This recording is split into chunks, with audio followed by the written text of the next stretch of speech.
ઓમ નમો ભગવતે વાસુદેવાય 12 અક્ષરનો મંત્ર. કેવડી તાકાત આ 12 અક્ષરના મંત્રની અંદર.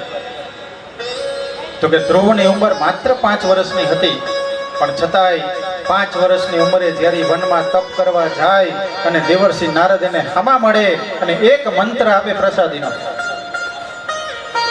હજી ભક્તિ કેમ કરવી એની એને ખબર નથી, પણ છતાંય આજે એને મંત્ર આપ્યો, ઓમ નમો ભગવતે વાસુદેવાય.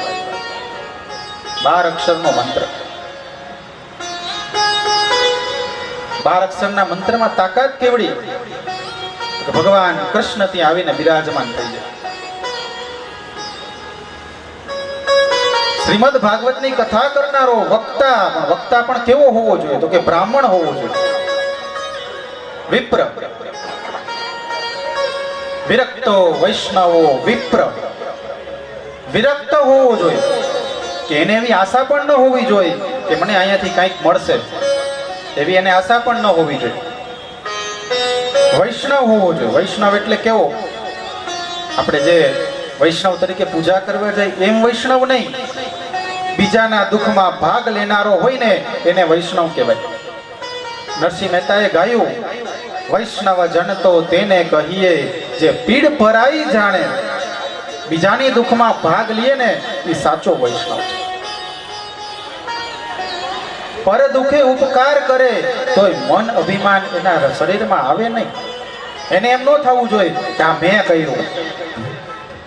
એ કરાવનારો તો ઉપરવાળો શ્રી હરિ વિષ્ણુ. જગતની ઉત્પત્તિ બ્રહ્માએ કરી, વિષ્ણુ એનું લાલન પાલન કરે છે. અને આ શિવ કે જે 14 લોકનો નાથ, ભૂતનાથ મહાદેવ, એનો સંહાર કરે છે. ચલાવનારા તો એ ત્રણેય છે. ત્રિદેવ, માર્કંડ ઋષિ કે જેની બાલ્યાવસ્થામાં જ એનું મૃત્યુ થવાનું જ હતું. યમરાજા એના પ્રાણ લેવા આવ્યા, પણ ઈ મહાકાલ કે જેને કાળના મુખમાંથી પણ માર્કંડેયને છોડાવી યમરાજને કીધું કે આ ત્રણેયની અંદર ભાગ્યની અંદર લખવાનો અધિકાર કોને છે? તો કે અમને ત્રણેય દેવોને છે. આનું આયુષ્ય મેં લખી દીધું છે, તમે અત્યારે પરત ફરી જાવ. યમરાજાને અહીંયાથી પાછું જવું પડ્યું. ઈ ભગવાન શિવ, મેં કીધું એમ શિવ સમાન કોઈ દાતા નથી. આજની તારીખે તમે પણ માગવા જાઓ, ભગવાન શિવ એની પાસે ભલે કાંઈ નથી, વૈરાગી છે, પણ બધું આપી દેશે. એટલે એ દેવોનો દેવ મહાદેવ પણ કહેવાય.